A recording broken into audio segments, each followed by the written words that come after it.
থালা বাসন অপরিষ্কার রেখে দিলে কি কি বিপদ আপনার জীবনে চলে আসতে পারে, কি কি মুসিবত চলে আসতে পারে জানলে আপনি অবাক হয়ে যাবেন। একজন মহিলা হযরত আলী রাদিয়াল্লাহু তাআলা আনহুর কাছে গেলেন। হযরত আলী রাদিয়াল্লাহু তাআলা আনহুর কাছে গিয়ে বললেন, হে আলী, আমার ঘর থেকে বিপদ আপদ কখনো যায় না। আমার ঘরের ভিতরে সবসময় পেরেশানিত অবস্থায় আমরা থাকি। ঘরের ভিতরে ঝগড়াঝাটি লেগেই থাকে।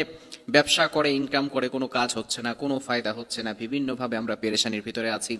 হযরত আলী রাদিয়াল্লাহু তাআলা আনহুর কাছে এই মহিলা যখন বারবার এভাবে বলতে লাগলেন, হযরত আলী রাদিয়াল্লাহু তাআলা আনহু তাকে বললেন, আপনার ঘরে কি যে সমস্ত থালা বাসনগুলো আছে অপরিষ্কার করে আপনি রাতের বেলা রেখে ঘুমিয়ে যান কিনা? এবার সেই মহিলা বলল, আলী তুমি কিভাবে বুঝলে? আমি তো এভাবেই করে রাখি।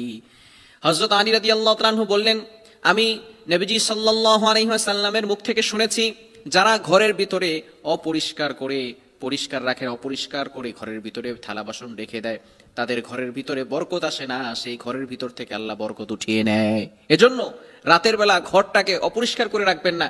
যে থালা বাসনগুলো আছে এগুলো অবশ্যই আপনি ভালো করে গুছিয়ে সুন্দর করে পরিষ্কার পরিচ্ছন্ন করে রাখবেন। কেননা রাতের বেলা কিন্তু ফেরেশতারা আপনার ঘরের ভিতরে নাজিল হতে পারে, রহমতের ফেরেশতারা আসতে পারে। বিশেষ করে ফজরের সময় রহমতের ফেরেশতারা আসমান থেকে দুনিয়াতে নাজিল হয়, প্রত্যেক ঘরে ঘরে পৌঁছে যায় এবং এই ফেরেশতাগুলো মানুষের জন্য রিজিক বরাদ্দ করে নিয়ে আসে।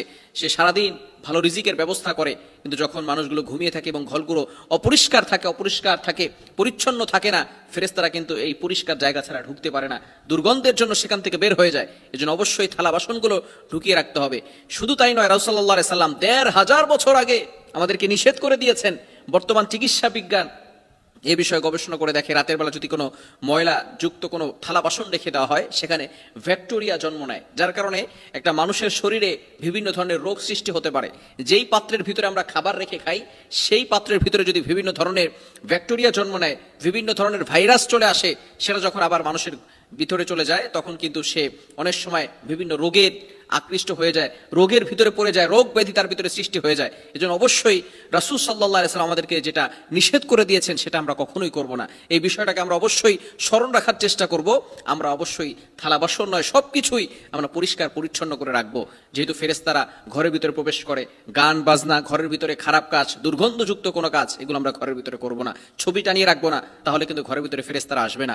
যদি আপনি থালা বাসন পরিষ্কার না করে ঘরের ভিতরে আপনি রেখে দেন, তাহলে বরকত আপনার ঘর থেকে উঠে যাবে, বিভিন্ন ধরনের রোগ সৃষ্টি হবে, অসুস্থতা আপনার ঘরের ভিতরে বেড়ে যাবে এবং সেখান থেকে অভাব অনটন আস্তে আস্তে লেগেই থাকবে। অভাব অনটন কখনো দূর হবে না। এজন্য অবশ্যই আমরা রাসূল সাল্লাল্লাহু আলাইহি ওয়াসাল্লামের শেখানো পদ্ধতিকেই ফলো করার চেষ্টা করব।